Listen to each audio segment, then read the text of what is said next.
Hello, my dear friends. A third of your town would be dead by the end of the week.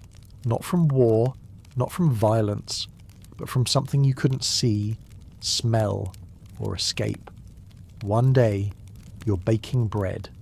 Next, your neighbour's door is sealed shut with chalk and silence.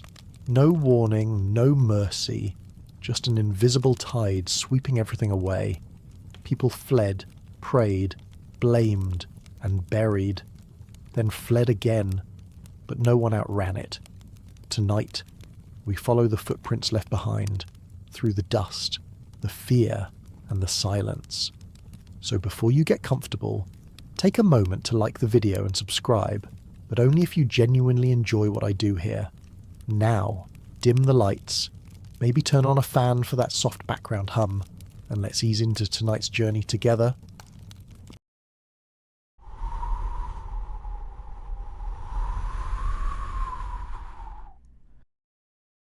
If you've ever walked through an old European alleyway and caught a whiff of something musty in the cracks of the cobblestone, let your imagination rest there a little. Now, take away the cars, the coffee shops, the postcards, and the polished windows. Picture instead a harbour town in the year 1347. The stone streets are uneven, worn smooth by years of footsteps and rain, and the sea air is thick with the smell of wet wood, spoiled grain, and something else. Something that doesn't belong. It clings to the air like a damp wool cloak that hasn't been aired out in months. A smell that makes people look around without knowing why. That autumn, a fleet of ships from the Genoese colonies docked at Messina, Sicily. They had set out from the Black Sea. They carried goods, rats, and death. Most of the sailors aboard were already dead when they arrived. The rest stumbled off the ships with black swellings under their arms and between their thighs. Some were too weak to speak. Some simply collapsed on the dock. Within hours, locals were watching from behind barrels and windows, whispering that something was wrong. Nobody had a name for it yet, but the smell spoke first, not the rotting flesh. Not yet. It was older than that. The smell of sickness before it has a shape, like the way the air changes before a storm. At first, the officials thought they could contain it. They ordered the port closed. They told people to stay indoors. They tried to cleanse the city with herbs and prayers, but it was already too late. The rats were running free through grain stores, and the fleas were hitching rides on blankets and boots. A few days later, the same swellings appeared on the locals. Not many, just a few, but enough to make people start noticing who was coughing, who was sweating, who was suddenly missing from the market. Soon, people stopped touching each other. Then they stopped looking each other in the eye. There was a fear that hung in the air thicker than the smell. Not the fear of death exactly, but of not knowing when it would reach your street, your home, your bed. It wasn't loud, it didn't scream, it whispered, and it didn't stop. Inside the homes, things weren't any better. Families kept sick members in back rooms, stuffed with rosemary and juniper branches. The idea was to ward off the disease with scent, as if death cared what your kitchen smelled like. They believed the air itself carried poison, so people burned sweet-smelling woods and held linen soaked in vinegar over their noses. In wealthier houses, they burned amber or used oranges studded with cloves. In the poorer ones, they simply covered their mouths with whatever they had. Scarves, rags, hands. Doctors were called, though that word didn't mean what it means now. They wore long, dark robes and bird-like masks with curved beaks, filled with herbs. The beak was meant to filter out the bad air. They didn't cure anything. They didn't even try most of the time. They observed. They counted the bodies. They scribbled notes that nobody could read later. But they made a show of it, and in a time when nothing made sense, the act of someone arriving in a mask and nodding gravely felt like an anchor. Even if the ship had already sunk, the smell only grew stronger. It wasn't just the sick, it was what they left behind. Bedding, clothing, and piles of laundry nobody dared touch. In some houses, The infected were simply locked in with food and water, left to die alone so the rest of the family might survive. People passed these houses with their sleeves over their faces, pretending not to hear the coughing inside. The shutters stayed closed even as the smell found its way out. By winter, the streets of Messina were quiet, not the kind of peaceful quiet, the kind that follows panic, that sits like dust on furniture that hasn't been touched. Markets thinned out. Bread was harder to find. The children didn't play in the alleyways anymore. People went to church less often, not because they didn't believe, but because even God's house had started to smell of illness. The incense wasn't strong enough anymore. For a while, people clung to routine. They swept the doorstep. They lit candles at the same time each evening, but their eyes gave them away.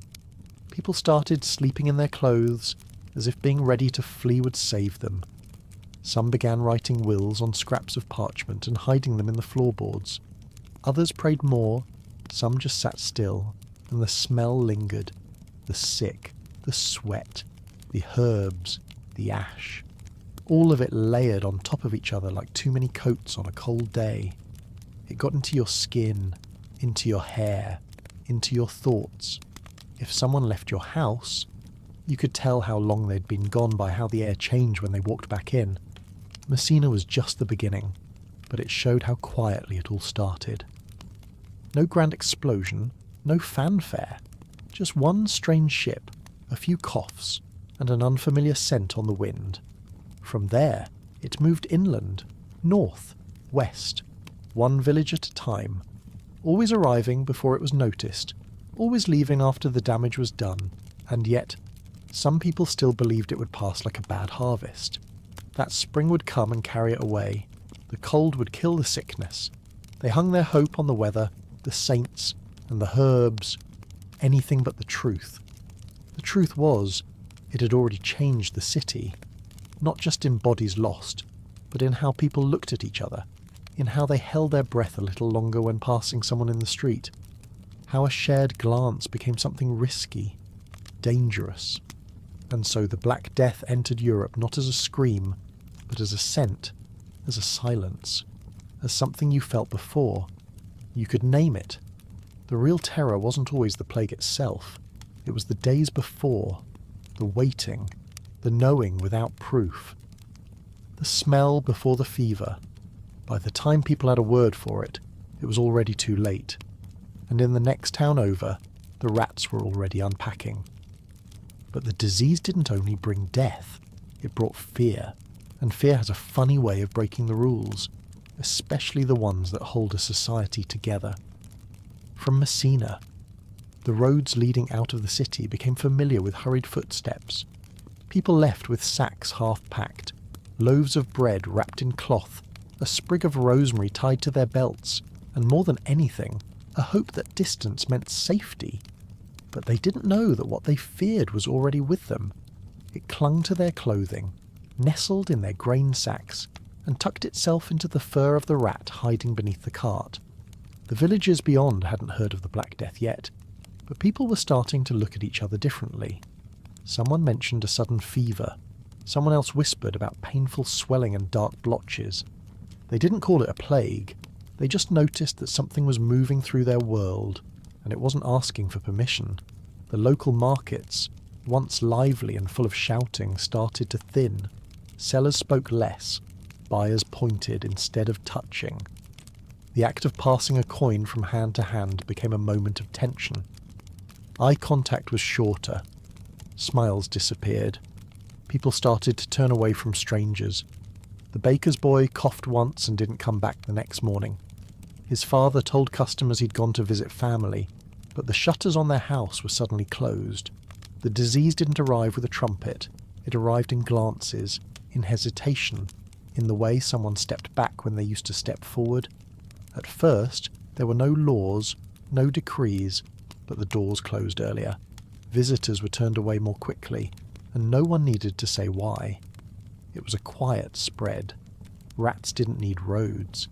They followed grain and warmth, hiding in crates, under hay, behind sacks of onions. The fleas on their backs, too small to notice, simply waited for a sleeve, A blanket, a shared mattress in a roadside inn. The plague didn't knock. It slid through the cracks in the walls, beneath the beds, and into the warmth of sleeping bodies. A single night in the wrong place was enough. Meanwhile, in Messina, the survivors thought it was over. They reopened their shops, they swept their porches, they talked about spring, but then letters began to arrive from cities further away. A cousin in Palermo died within days, a merchant in Naples, burying 3 sons. The messages weren't always written. Sometimes it was just a traveller, arriving pale, silent, and unwilling to share too many details.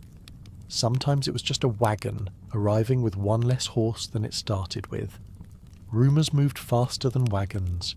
Someone said all 12 members of a noble family in Pisa had died within a week. Another said bodies were being tossed from windows in Florence because no one dared carry them down. No one knew what was true, but the fear was real. The fear made it a kind of truth. Physicians began to take notes, not to cure, but to understand. They sketched the shape of the boils, measured the days from cough to coffin, and wrote with ink that bled through thin paper. Their writings didn't save lives, but they helped give the unknown a name. And yet, when everyone is sick, it stops feeling like information. It starts to feel like a warning that's come too late. Monasteries, once places of calm and shelter, tried to hold firm. The monks prayed louder, they ground more herbs, gave care where they could, but they too began to cough, one by one. At first, a monk would bury his brother, then another would bury him, and then there was no one left to ring the bell. The monastery gates were closed, and nobody opened them again. The same story played out across countless villages. Some vanished entirely, houses left open, chimneys cold, bread still in the oven. Grass overtook the stone paths. Chickens wandered into the chapel. Survivors moved on. They didn't stay where they'd buried everyone they loved. They carried what they could, and something heavier that couldn't be packed. After enough funerals, even grief lost its voice. People didn't cry. They folded clothes in silence and kept moving. In larger towns, councils met in hushed panic. They issued rules, isolation orders, bans on funerals inside churches. But when the clerks died, who was left to enforce the rules? When the gravediggers fled, who would dig? The plague didn't just kill people. It unravelled the systems that kept society from crumbling. A town without a priest, without a healer, without a baker or watchman, became something else entirely. A name on a map, with no one to say it aloud, and the smell, still there, still pressing against doors and windows, a mix of sweat, decay, smoke, and fear. In cities, it blended with the scent of rotting food and wet stone. In the countryside, it sank into the wood of barns and haylofts. It didn't scream. It settled into hair, into bed sheets, into thoughts. Travellers passed through, unknowingly carrying the plague to the next place. A bundle of cloth, a shared bowl, a borrowed cloak. That was all it took. Each footstep brought the plague further. Each generous innkeeper became a silent accomplice. By the time a town realised it was infected, the next one already had someone coughing behind a closed door. In a world that didn't understand bacteria, the spread was invisible. It was a gut feeling, a cold shiver, a neighbour's absence, a horse left untethered. It was the pause in a priest's prayer, the sudden quiet in the marketplace, the way someone turned their head and pretended not to notice their friend was missing. In time, people stopped fleeing, not because they weren't afraid, but because they had nowhere else to go. And when fear stopped pushing people forward, it started to work inward. Doubt crept in. Faith began to bend. The people who once believed God would save them now whispered about curses, about punishment, about blame. And that's when the real unravelling began, not just of the body, but of the world they thought they understood. Because when fear grows faster than understanding, people start looking for answers in places that do more harm than good, and just like the plague, that kind of thinking spreads too. So when the doubt grew too loud to ignore, people began searching for something or someone that looked like certainty, and that's where the doctors came in. Not doctors in the way we know them now. There were no stethoscopes, no charts, no white coats. What came instead were men in long, dark robes, gloved hands, wide-brimmed hats, and faces hidden behind something that didn't look entirely human. Their masks were shaped like birds, long and pointed, with round glass lenses over the eyes and a sharp beak where a mouth might have been. They didn't speak much. When they did, it was muffled and distant, like a voice echoing through a tunnel.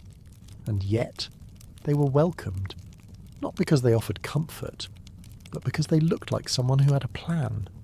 The beaks were filled with herbs, lavender, mint, cloves, and sometimes sponges soaked in vinegar.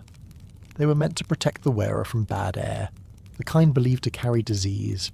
It didn't work, but it felt like something. In a time when death had no clear source, even the illusion of protection was enough to calm some nerves. These doctors moved slowly, deliberately, as if even their footsteps could spread infection. They carried canes, not for walking, but for pointing, for lifting blankets, for keeping distance. They rarely touched the sick directly. If they had to examine a body, it was done from arm's length, with gloves and tools, never skin to skin. They kept records, lists of symptoms, notes about when someone fell ill, when they died, and who they had contact with. The notes piled up, written in cramped handwriting, often stained with sweat or soot. Most of it led nowhere. Patterns didn't hold. One person in a house died within hours, another lingered for weeks, and someone else walked away untouched. No two cases were the same, and no one could explain why. But the doctors kept writing, because writing gave shape to something that refused to be pinned down. To most people, the plague doctor was both terrifying and oddly comforting. Children hid when they passed. Dogs barked. But behind the fear was something quieter, the sense that someone was still trying. Even if they couldn't stop the dying, at least they were watching. At least they were counting. And maybe that was enough for a little while. Inside the homes they visited, the story was always similar. A dark room, a mattress on the floor, a bowl of water no one dared touch. Curtains were pinned shut to keep out the bad air. The doctor would stand at the threshold first, waiting to see if anyone approached. Sometimes a father opened the door and nodded without speaking. Sometimes no one answered at all. In those cases, the doctor pushed the door open with his cane and called out into the silence. If someone were alive, they might stir. If not, the smell usually told the rest. These doctors didn't bring cures, they brought instructions. Hang rosemary above the bed. Burn this bundle of herbs at dawn and dusk. Wash linens in vinegar, if you have any to spare. Seal up rooms where someone had died. Don't let the bodies stay too long, and always, always avoid touching. Most families followed the advice because it felt like something to do. Inaction made the fear worse. Even if the measures failed, they provided a routine. And routine, in the face of chaos, was a kind of survival. Some families became obsessive. They scrubbed floors with wine, hung garlic in every window, and drew crosses above doorways in charcoal. They whispered Latin prayers while cleaning. Anything to tip the scales. Anything to make their house different from the one next door, where everyone had already gone silent. Sometimes the doctors fell ill too, and when they did, they vanished quickly. No one saw their bodies carted away, but everyone noticed when they stopped appearing. Another man in another mask might arrive the following week, reading the same notes, repeating the same warnings. No one knew their names. That wasn't the point. The mask was what mattered. It meant the effort continued. It meant someone was still keeping count. The strange thing was, some people found comfort in the masks themselves. The shape became familiar, not friendly, but expected. In drawings, children began sketching figures with long beaks and cloaks. In tapestries, the doctors appeared standing next to death, not fighting it, but walking with it, like an escort, like a witness. And that, perhaps, was what they truly became, witnesses, to the quiet deaths, the lonely ones, the households that vanished overnight. They wrote down what others couldn't bear to speak aloud, not just the symptoms, but the patterns. The houses clustered too close to the butcher's stall. The children who died first in families that slept 3 to a bed. The way smoke from tallow candles clung heavier in homes with the sick. It wasn't science yet, but it was an observation, a beginning. In towns where the doctors worked longer, people learned their rhythm. The knock on the door, the pause before it opened, the soft rustle of the cloak, the way they never sat down, never lingered. Their presence wasn't warm, but it was consistent, and consistency became its kind of prayer. You couldn't control the plague, but you could control the cloth over your face. You could keep a window cracked. You could scrub the floors. You could light the herbs. You could wait. Of course, not all doctors were kind. Some took money from the grieving and vanished. Some made promises they knew they couldn't keep. Desperation made people easy to deceive, and in a world crumbling under its fear, even a false promise felt worth the coin. But most of them, in their quiet way, tried. They may not have known how to stop the dying, but they stayed long enough to see it. And sometimes, in a world with so much silence, that counted for something. The bird masks remained long after the men inside them were gone, hung on walls, left in corners, symbols of a time when people tried to reason with death using leather and cloves. Time moved on, the plague crept forward, and the people it passed over learned to see the world differently. They watched the way the wind moved through the streets. They smelled the air before they stepped inside. They paused when someone coughed, even if it was only once, because by then, everyone had seen the beak, everyone had opened the door, and no one could forget the way those round glass eyes stared without blinking. And while the doctors counted bodies, something else began to take root, an idea that death wasn't the only thing spreading, that suspicion, like disease, needed only a crack to enter. At first, people had turned to the churches. They always had.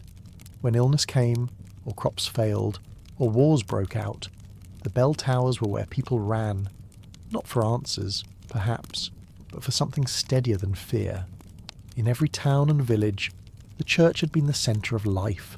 Its stone walls felt unshakable, its altars promised comfort, its candles flickered even when the world outside was dark. But as the plague moved deeper into Europe, even that ancient habit began to falter, because soon, even the churches began to smell like death. It wasn't immediate. At first, the crowd simply grew larger. More prayers, more incense, more voices asking for mercy. Some priests welcomed the flood of petitioners with open arms. They walked the aisles sprinkling holy water, pressed cool fingers to burning foreheads, whispered blessings into ears that could barely hear. But when the first priest fell ill, everything changed. People noticed how quickly his strength faded, how fast he was buried, how quiet the sanctuary became after that. Incense grew heavier, not out of reverence, but to mask the scent that clung to pews and robes. The sound of coughing began to interrupt sermons. The seats were less full each week, not because people stopped believing, but because they stopped surviving. Some churches began to close their doors by midday. Others were left without anyone to lead the prayers.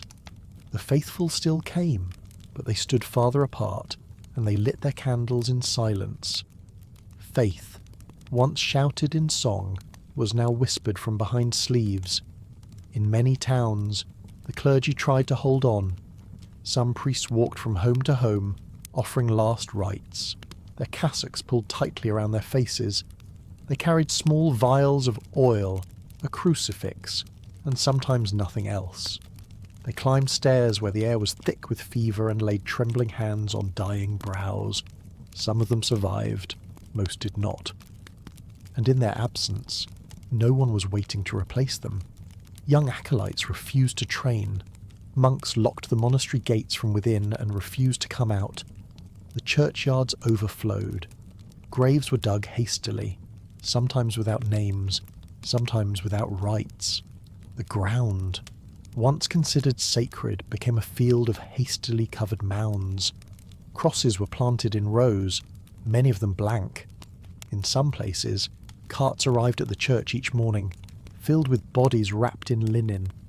A single monk might come out, murmur a prayer under his breath, and signal for the cart to move on. The graves were dug not with reverence but with urgency. Inside the chapels, the air grew still. Dust settled on hymnals no one dared touch. Sunlight filtered through stained glass but landed on empty benches. The great organ sat silent, and in the corners, where the stone met the floor, small piles of herbs and dried flowers were tucked into cracks as if they could hold back what was already inside. The faith had not left, but it had retreated, like a flame drawn inward, flickering quietly behind closed doors.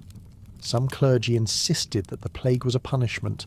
They preached from balconies, shouted from carts, and declared that sin had brought this upon the people.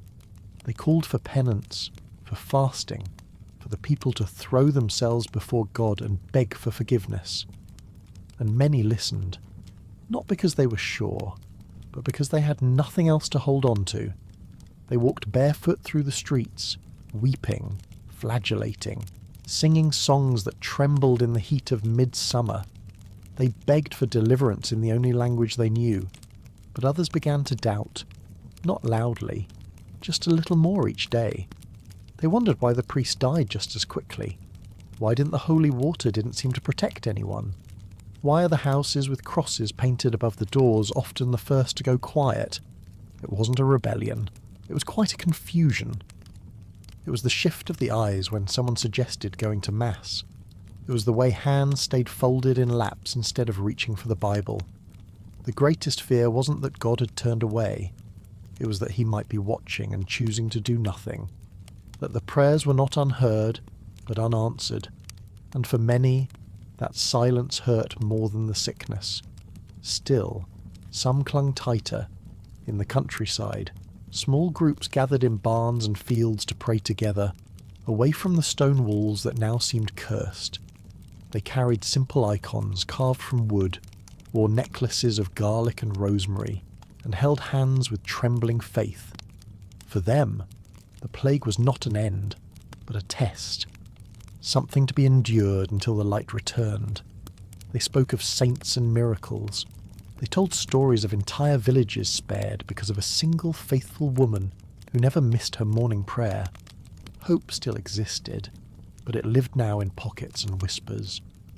Meanwhile, the grand cathedrals, those monuments of wealth and tradition, stood hollow. Gold candlesticks gathered dust. Altar cloths hung limp. The echo of footsteps in marble halls no longer signalled processions, but loneliness. Some cathedrals remained locked for months. Others became makeshift hospitals, with the dying lined up beneath vaulted ceilings meant to lift spirits, not hold in the sounds of gasping breath. And yet, for all the loss, the idea of the church endured. The building might have failed, the rituals might have thinned, but somewhere in the minds of the survivors, the image of candlelight and carved stone still meant something, even as they buried their loved ones without a priest, even as they lit their incense at home. The church had become less a place and more a memory, a quiet rhythm to keep in the mind when the world outside stopped making sense. What had once been a place of gathering became a symbol of absence. And in that absence, people began to look elsewhere, to their neighbours, to their own hands, to herbs, to stars, to omens, and old stories passed down by grandmothers. The plague had not only emptied the pews, it had shifted the weight of belief onto shoulders not trained to carry it. And in that shift, a new kind of faith began to take shape, one born not of ritual, but of desperation. And as silence settled more deeply into the stone walls of every forgotten chapel, something else began to fill the spaces left behind.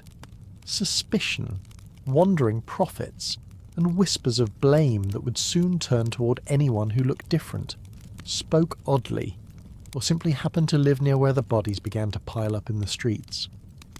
By the time the whispers turned into pointed fingers, the streets had already begun to change. What once echoed with the sound of wheels, hooves, and greetings now fell into an eerie quiet, interrupted only by footsteps that didn't linger and carts that never stopped moving. In cities where the plague settled hardest, the rhythm of daily life dissolved into a grim procession. The baker's stall stood empty, the fishmonger's table bare. People no longer gathered in markets or lingered on doorsteps. They walked quickly, heads low, faces covered, eyes darting from shadow to shadow, and then came the bodies. At first, they were hidden. Families wrapped their dead in sheets and waited until nightfall. Some paid the gravediggers extra to come quietly. Others carried loved ones to churchyards in the early dawn, hoping to bury them before neighbours noticed.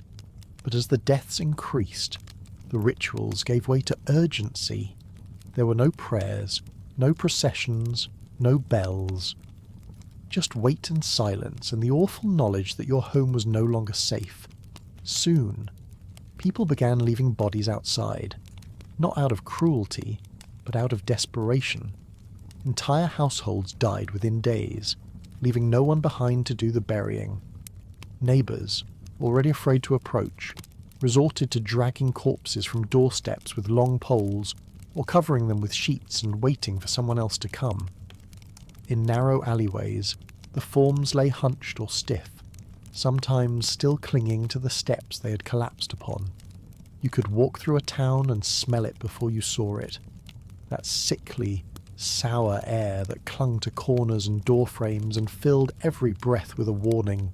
In some places, carts made rounds, pulled by horses with dull eyes and guided by men who wore no uniform, only scarves over their mouths. They moved slowly, stopping when someone waved from a window or pointed from a doorway. The driver would nod, lift the body into the cart with effort, and move on. No words, no farewells, just another bundle added to the growing mound. The carts creaked under the weight, wheels grinding against uneven stone, trailing the scent of loss behind them. They did not return empty. The gravediggers, once invisible men in the background of village life, became the most visible workers of the plague.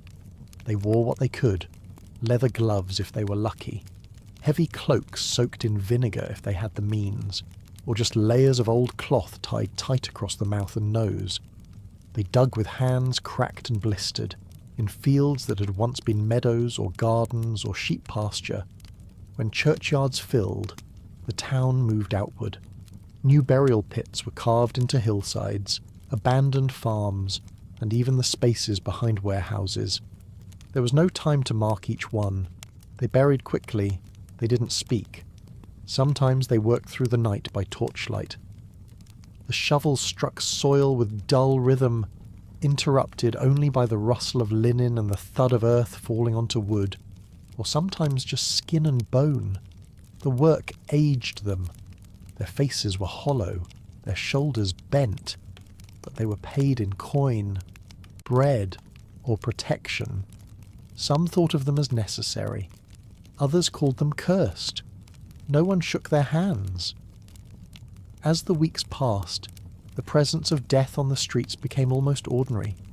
People stepped over stains without flinching. They glanced toward dark doorways but didn't stop. Children, if they were still healthy, were warned not to touch anything. Not the steps, not the door handles, not the edge of a wagon. Suspicion grew like mould. No one trusted a knock at the door. Few answered.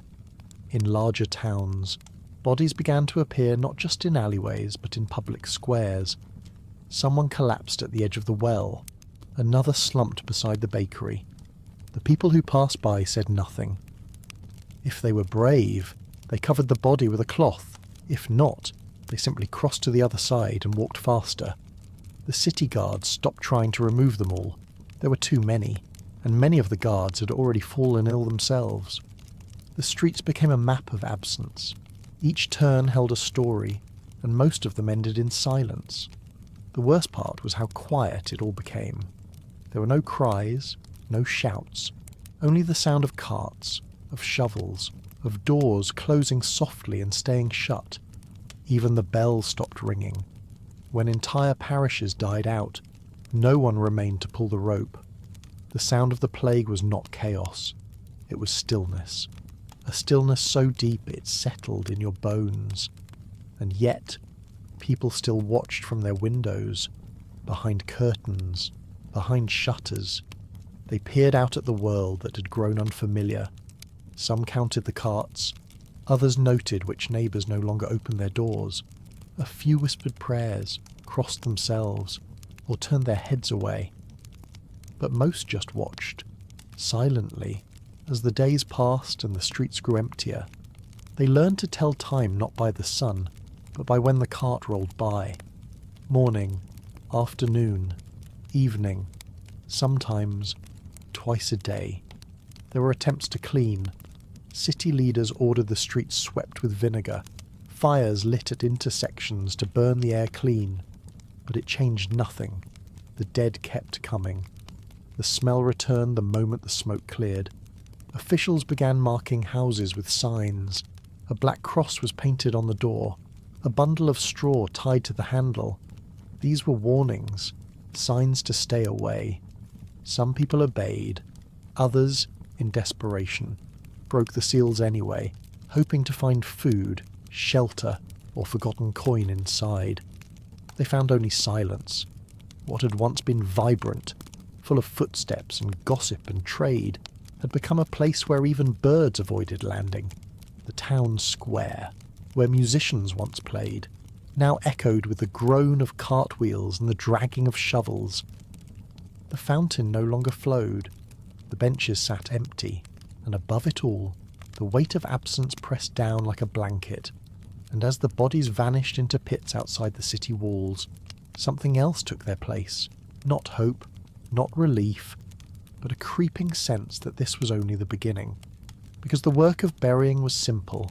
The work of explaining what had happened, and who was to blame, was just getting started.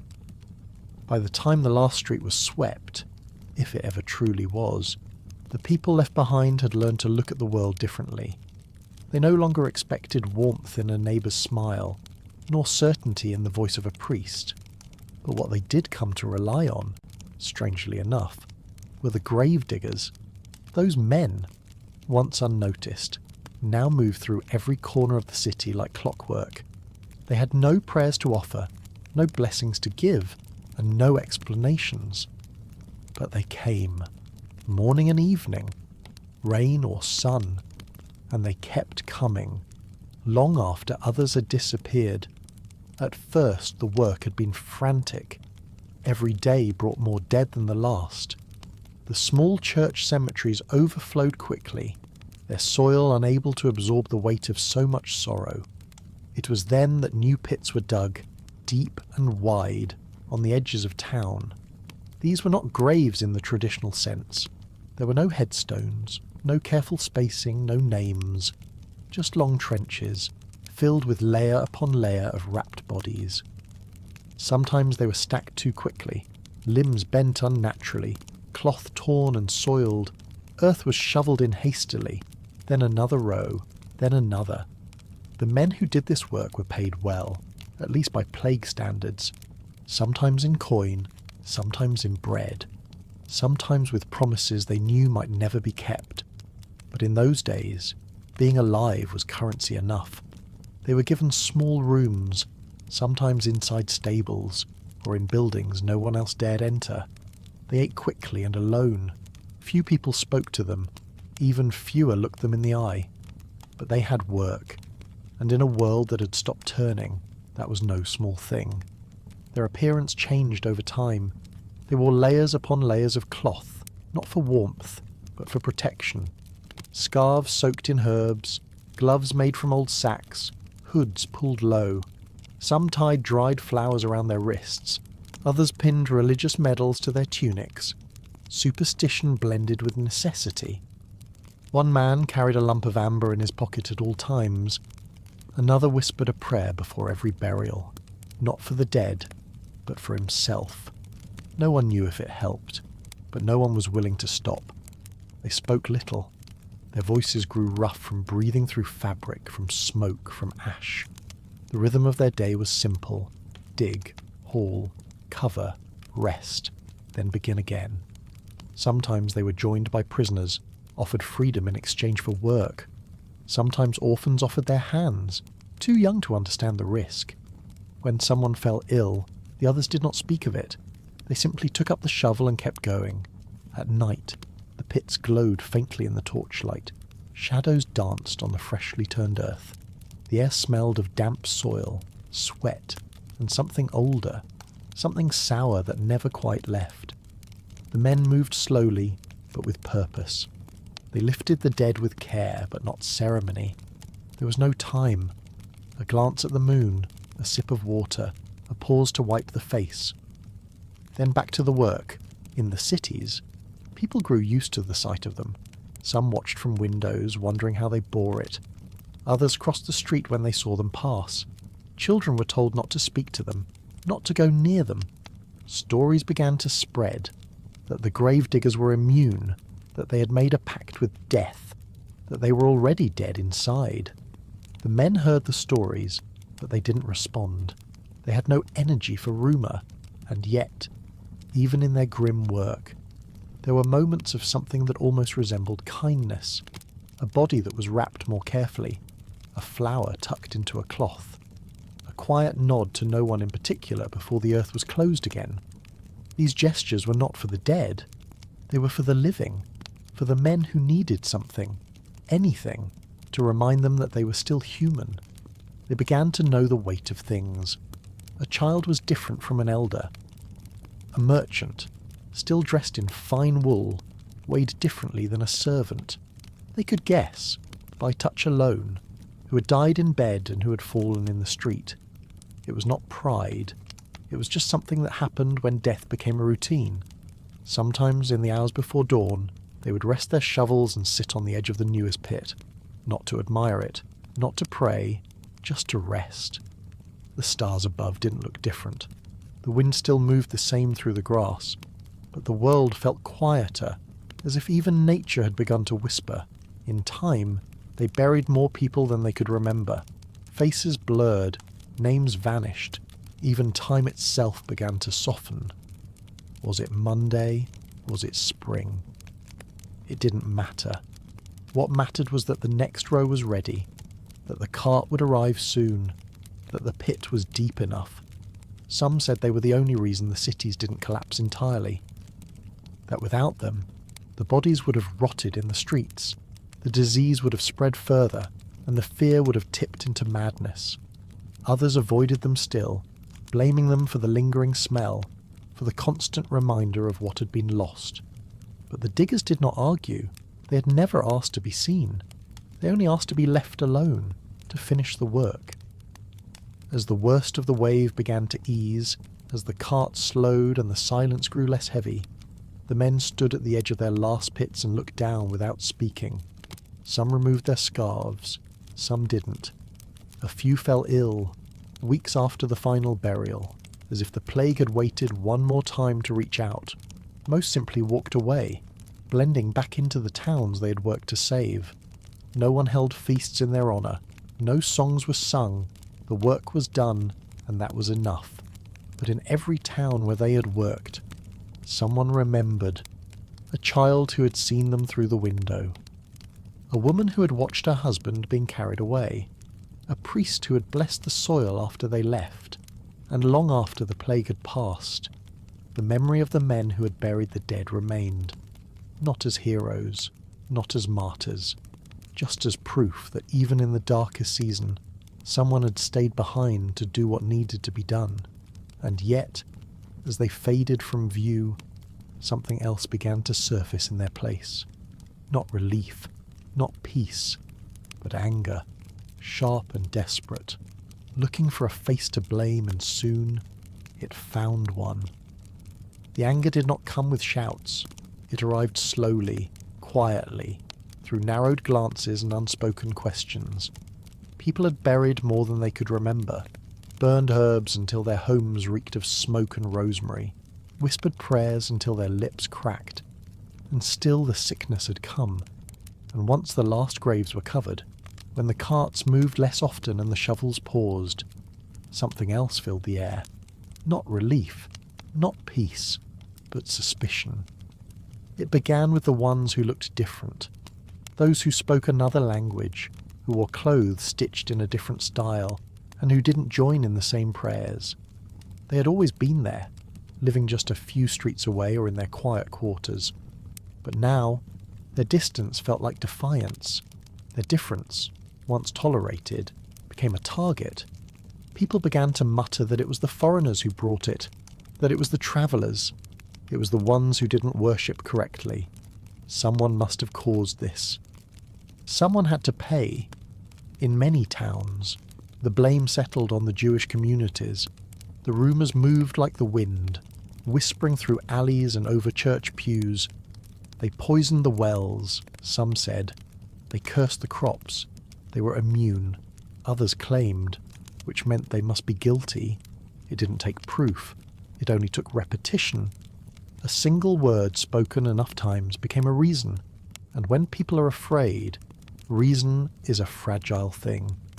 The violence came in waves. A door kicked in. A man was dragged into the street. A book torn apart. A shop smashed. A woman crying out, but no one stopping to listen. In some places, entire families disappeared in a night. In others, the town council signed papers declaring expulsion. Some tried to flee. Others were sent away with only what they could carry. A few found refuge elsewhere, but many walked into silence. The plague had turned neighbours into threats, not through sudden madness, but through slow erosion. The trust that once allowed people to share bread, to send children into the same schoolhouse, to ask for help across a fence, had worn away. And when trust disappeared, old fears rushed in to fill the space. Those who survived the sickness began to fear each other even more than the disease. Because while the plague took the body, blame could burn everything else. And it didn't stop there. Healers, especially women, were accused of dark knowledge. Herbalists who had once treated fevers with mint and boiled bark were now called witches. Midwives were spat at in the street. People who had lived quiet, helpful lives suddenly found themselves locked out of markets, chased away from wells. Some vanished without a trace. Others were dragged before makeshift councils, their baskets overturned, their plants trampled into mud. It was not only the strange and the skilled. The poor became targets too. Beggars were beaten for breathing in the wrong places. Children who wandered alone were chased away. Travellers from nearby towns were refused water and food. Even those who had survived the plague were feared. People whispered that they were marked, that they carried death inside them, even if they no longer coughed. Survivors found themselves alone, avoided like ghosts. In the towns, power shifted. Some leaders died early, others fled. Their absence left gaps. Men with loud voices stepped forward. Some promised safety. Others simply gave orders. New rules were shouted, painted, and posted on doors. They rarely lasted. In the confusion, merchants seized abandoned properties. Guards took what they pleased. Coins lost their meaning. People began trading with bread, with salt, with silence. And in the middle of it all, the old systems began to crack. Peasants refused to work the fields of lords who no longer lived nearby. Servants disappeared into forests or the cities, never to return. Those who once bowed their heads began to speak more openly. The difference between nobles and commoners thinned, not because laws changed, but because there were fewer left to enforce them. The sickness had not just emptied homes, it had broken the invisible lines that once separated one class from another. Outside the cities, Travellers wandered between villages, carrying stories as much as goods. Some were harmless monks in worn robes, or men looking for work. Others claimed visions. They wore black, carried wooden crosses, and shouted about judgment and fire. People gathered to listen, hungry for meaning. In a world so full of death, even the wildest stories offered something solid to believe in. The crowd listened not because they understood, but because silence had become unbearable. Inside the home, fear settled deep. Children were sent to sleep in barns at the first sign of fever. Meals were eaten without speaking. Doors were locked with bolts and ropes. A sneeze could end a friendship. A cough could break a family. No one knew who might be next, and that unknowing became its poison. The marketplaces, when they reopened, looked different. Stalls stood farther apart. Coins were dropped, not passed. Sellers wore cloths around their mouths, their eyes darting toward every stranger. One man brought grain from another town and was chased off with sticks. Another carried dried meat wrapped in unfamiliar cloth and was never seen again. The goods mattered less than the hands that touched them. Villages turned inward. Outsiders were refused at the gates, regardless of their need. Some towns built barricades from logs and stones. Paths were blocked. Fires burned at the edges, not to warm, but to warn. No one entered without permission, and few were given. People became prisoners by choice, guarding themselves not only from sickness, but from each other. And as the plague's grip loosened its hold on the body, it tightened around the mind. People had survived the fever, but not the fear, and fear does not leave as easily as breath. It lingers in corners. It settles into memory. It reshapes the way a person sees the world. What once had been a shared tragedy slowly became something darker. A suspicion, a pattern of silence, a hunger for certainty in a world that had offered none. And in that hunger, people began to search for control, not in their homes, or their prayers, or their fields, but in the bodies of others. Next, we'll follow where that fear led, into the alleys, into the basements, into the homes of those blamed not with words, but with fire. The fires did not start on purpose. They began as torches held too tightly, as mobs that gathered under the weight of grief, confusion, and the desperate need to blame. Someone would point, a name would be shouted, and the rest followed, not because they knew, but because they needed to do something, anything, even if it meant setting light to the home of a family that had lived quietly in the same street for generations. Accusation became a kind of relief. It gave shape to fear. If the plague had a human face, then maybe it could be punished. Maybe it could be burned out of the town like rot from a wound. So people turned to the ones already apart, the ones who worshipped differently, who prayed in unfamiliar words, who buried their dead with different rites.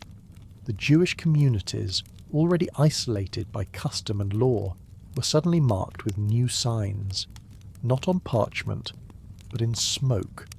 In some towns, they were dragged to city squares, interrogated without reason, stripped of their possessions, promised mercy if they confessed to poisoning wells, though the confessions meant nothing.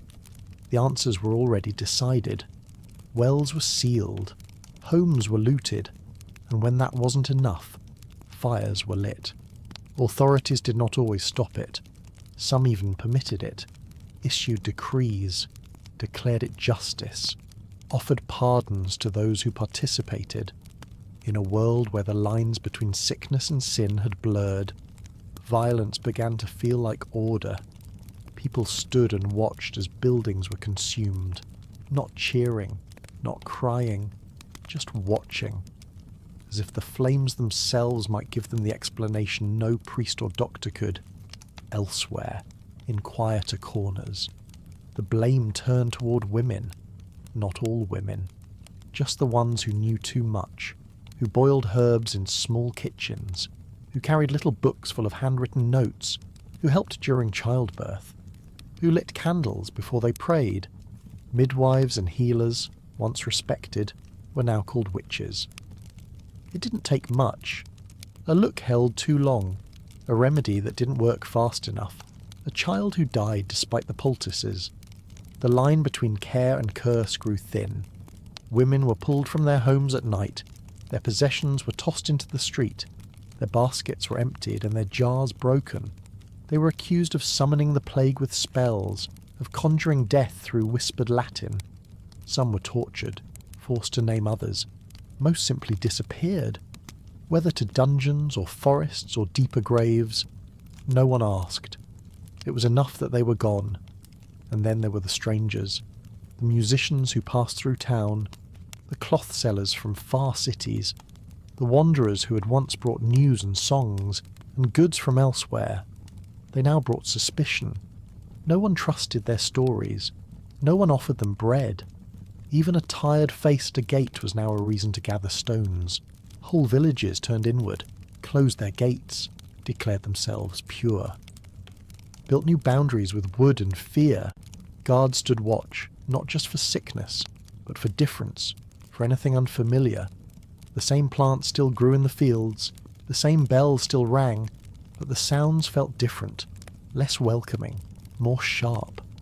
And still the plague returned, despite the fires, despite the purges, despite the names scratched from walls and the blood left in alleyways. It came back, quiet and slow. A cough in the night, a swelling at the neck, a family that locked its door and did not open it again. The sickness had no interest in blame. It did not choose sides. It did not avoid the righteous or the cruel. It simply followed breath and skin and silence. But people kept looking for reasons, kept searching for signs. A black cat is in the garden, a sudden wind at dusk, a dream that left a mark behind. Even the weather was watched. If rain came too soon, or not at all, it meant something. The stars were read like scriptures. Patterns were traced on windows. Salt was poured across thresholds. If the answers did not come from books, then perhaps they could be pulled from the sky. There were stories, too, of entire towns saved by a holy relic, a bone wrapped in silk. A saint's tooth is hidden beneath the altar. Pilgrimages formed. People walked for weeks just to touch a stone, to kneel beside a spring, to sleep near a place where someone had once survived. Hope turned strange, but it still burned, quiet and flickering. In some places, new saints were born. A girl who had visions, a boy who stood in the river and did not fall ill. Their names passed from village to village. Their faces were drawn in charcoal and pinned to doors. People prayed to them, lit candles, left offerings of bread and garlic, not because they were certain, but because they were tired of not knowing. The search for a reason became a religion of its own, a ritual with no end. People walked in circles trying to name what could not be named. And in that walking, more lives were lost, not only to the plague, but to fear, to flames, to silence. The sickness had made the bodies weak, but the fear had made minds fragile. In the end, the plague was not driven out by fire or prayer or punishment. It simply faded. As mysteriously as it had arrived, the cart stopped rolling, the coughs grew rare, the bells rang again, not for funerals, but for weddings. Children returned to the streets, windows opened, bread baked, life resumed. But the memory remained, not just of the sickness, but of the way people had turned on one another, of the names never spoken again, of the doors that never reopened, of the hands that reached for help and found only suspicion. And in that memory, something quiet began to shift, not loudly, not with speeches, but in the way people looked at power, at land, at the weight of a coin. Because while the fever had broken the body, the fear had broken something deeper, and the rules that once seemed carved in stone were beginning to tremble. Next, we'll follow that tremble into the manor houses and fields, where the lords called for labour, but no one came. In the manor houses, the silence grew heavier. Not the kind that followed mourning, but the kind that followed expectation unmet. Lords sat at long tables, waiting for workers who never arrived. Orders were sent, then resent. Messengers returned with little more than apologies and empty roads. The people were gone, not just dead. Gone. Into the hills, into the woods, into the places where land no longer had an owner, and names no longer had a master. The world beneath the nobility had shifted, and the ground no longer held steady.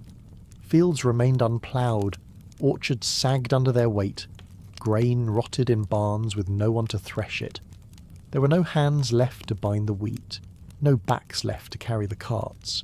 Those who did remain asked for more bread, more freedom, more coin, and they were no longer afraid to ask. The old rules had not protected them. The old lords had not saved them. What good was loyalty when death had come so freely? Some landlords offered wages. Others begged. A few tried to use force, but without men to enforce it. The threat fell flat. Across villages and estates, a quiet rebellion unfolded, not with swords or fires, but with absence, with doors left unopened, with tools left hanging on walls, with footsteps that no longer led back to the same fields. And while that struggle settled into the soil, a different kind of movement stirred on the roads. It began with a few, then dozens, then hundreds. Men in dark robes, their backs marked by whips, their shoulders sunburnt from long days of walking. They moved in silence through towns and villages, eyes downcast, feet bare. When they reached a crossroads, they stopped, sang hymns, beat their backs until blood showed through linen, then moved on. These were the flagellants, and their pain was their message. They believed the plague was not random. It was punishment, not for a specific crime, but for the slow corruption of the world, for pride, for vanity, for forgetting. So they walked, mile after mile, hoping that their suffering might draw God's mercy back to earth. Each crack of the whip was a prayer, each drop of blood a confession. People watched them pass from behind shutters. Some joined, others wept. In towns with no priest left, their chanting became the only sound of faith. They offered a simple answer. The world had sinned, and now it must atone, not in words, but in flesh, and for many, in the wake of so much senseless death. That made sense. They travelled in organised groups, moving with discipline through cities where order had crumbled. They held banners, wore matching belts, slept in barns or beneath trees. In every town, they performed the same ritual: process in, sing, whip, pray, process out. They needed no church, no altar. Their stage was the street, and their audience, those too broken to look away. In some places, they were welcomed. Mothers brought bread, fathers knelt. Children watched with wide eyes as blood marked the stones. It felt holy, terrible, but holy, like watching punishment so that the punishment might pass by your door. But not everyone trusted them. Priests who remained called them heretics, accused them of twisting the faith, of making a spectacle out of pain, and there was truth in that too. Some flagellants claimed visions, others preached new rules, a few began to name enemies, to blame certain families, certain names, and certain trades. In the space where authority had collapsed, they became something else entirely. In cities already cracked by fear, their presence could inflame what still smouldered. A chant became a curse, a procession became a mob. In one town, they marched to the house of a merchant accused of hoarding grain. He was dragged outside, the house was looted. In another, they burned the home of a widow said to be a witch. Their pain had become power, and power, once tasted, is not easily laid down. Authorities began to push back. In some regions, the groups were banned, in others, quietly arrested. Their gatherings dissolved, then reformed elsewhere. Like water, They found the cracks in the walls. The plague had made people desperate for meaning, and flagellants offered meaning wrapped in rhythm and ritual, even if it left bruises behind. And so they walked, across muddy paths, through abandoned villages, past fields have grown wild. They sang as they walked. They bled. They believed. Some died along the way, from sickness, from wounds, from the simple weight of exhaustion.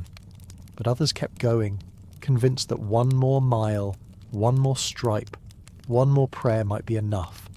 They left marks behind, blood on church steps, broken staffs in alleyways, scraps of cloth caught in hedgerows, and stories. Stories of the men who walked not for escape, but for forgiveness. Of the ones who asked no coin, only space to kneel. Of the strange comfort found in shared suffering. In time, their numbers faded. Some returned home, tired and limping. Others stayed on the roads until their feet gave out. A few were absorbed into monasteries. Most were forgotten, but for a season. They had filled the streets. When no one else knew what to say, they had screamed it into the sky. And long after their songs faded, people remembered how it had felt to watch them. How strange and awful and strangely honest it was to see pain worn so plainly. Because while the world had tried to hide its wounds, these men had walked with theirs exposed, not for glory, not for pride, just for the hope that pain, when shared, might end. Next, we'll follow the ones who stayed behind, not in temples, not in processions, but in rooms lit by fading candles. They prayed quietly to a God who no longer answered. Inside the homes that still stood, the light had changed. Candles burned lower, windows stayed shut, not just against wind or rain, but against the world outside. People no longer gathered in shared rooms unless they had to. Meals were eaten in corners. Silence became routine. Every cough felt like a question no one wanted answered, and every answer came too late. There were no announcements, no declarations. Illness arrived like a shadow, leaning gently against the wall, waiting. One day, someone sat quietly at the table. Next, their spot remained empty. Eyes met across the room, then looked away. No one said the word. It was as if speaking might make it stronger, give it form. In some houses, the sick were cared for, wrapped in extra blankets, given sips of herbal teas, and tended to with trembling hands. But in others, even kindness became dangerous. People began to keep their distance, even from those they loved. A child sneezed, and her mother paused before wiping her nose. A husband coughed through the night, and his wife moved to sleep on the floor by the door. Fear taught people to measure every breath, every touch. When one fell ill, the house changed. Doors that had once stayed open were closed, curtains drawn tight, bowls and cups set aside, not washed, but left untouched. There were fewer words, no more laughter, even the forced kind, just the creak of wood and the sound of someone breathing unevenly in the next room. For the ones who remained healthy, the guilt settled in like dust. They knew what was expected. They had seen others stay close, hold hands until the end, but they also knew what happened after. So they hesitated. A father left food outside a bedroom door. A daughter slid a note under the curtain. A brother stood just out of reach, murmuring comfort he didn't expect to be heard. It wasn't coldness. It was fear dressed in survival. Not every goodbye came with words. In many homes, there was no goodbye at all. The sick drifted in and out of sleep, calling out in voices that barely rose above the sound of the wind. Sometimes they died alone, in the same bed they had been born in, the same room where meals had once been shared. And those who found them did so with a quiet dread. A hand lay gently on a forehead, a whispered name, just once. Then stillness. There was no time for mourning. The body had to be removed, and quickly, sheets wrapped, face covered. Sometimes it was done by a neighbour, sometimes by the last surviving member of the household. No matter how careful the wrapping, something always felt left behind. A book half read, a garment folded but never worn, the last piece of bread they touched, the chair that still held the shape of their weight. Children were the hardest to understand. They didn't always know what had happened, only that a face they trusted was now missing. Some wandered the house looking for them, others sat quietly beside empty beds. A few grew angry. They asked questions their guardians couldn't answer. Why does the door stay shut? Why did no one come back? Why did everyone keep whispering? In households where only one remained, the world took on a different shape. Time softened, day and night blurred. Meals were skipped or eaten without noticing. Rooms stayed dark, clothes remained unwashed. There were days without speaking, sometimes without movement. Grief and caution braided together, tightening around the chest like a slow breath never released. Some survivors wrote letters, not to anyone in particular, just to write, to remember names before they slipped away, to list the days of the week, to record when the fever started, when the breathing slowed, when it stopped. They left the letters in drawers, under floorboards, tucked inside books, pieces of quiet testimony for a future they were not sure would come. And outside, the world seemed unaware. The wind moved the same through the trees. The birds still circled over rooftops, but nothing felt real anymore. When a neighbour passed by on the road, the brief glance exchanged between windows felt like a rope tossed across water, a signal that someone else was still here, still breathing. There were few funerals, no processions, no shared weeping at graves. Most deaths passed with only one witness, sometimes none. The bells had stopped ringing. The prayers had grown hoarse. People grieved in fragments. A sigh in the hallway, a hand resting on a closed door, a bowl washed and placed back on the shelf, even though no one would use it again. And yet, in the midst of it, life pressed on. Weeds crept up between stones. Bread was still baked, even if less often. Candles were trimmed. Water fetched. Somehow, the body continued, even when the heart lagged behind. Some called it strength. Others called it habit. Most didn't name it at all. They just kept moving. What tied it all together was the quiet. The strange, thick quiet of a world grieving with its eyes open. Not wailing, not shouting, just breathing around its wounds, hoping that each day without loss might be the first step back towards something like peace. And through that quiet, new routines emerged. Not joyful, not whole, but necessary. People began to talk to themselves more, to sit in the same spots at the same hour, to light the same candle, say the same words, fold the same cloth, again and again. Not because they believed it would help, but because it was something to hold on to. There was no ending to the grief.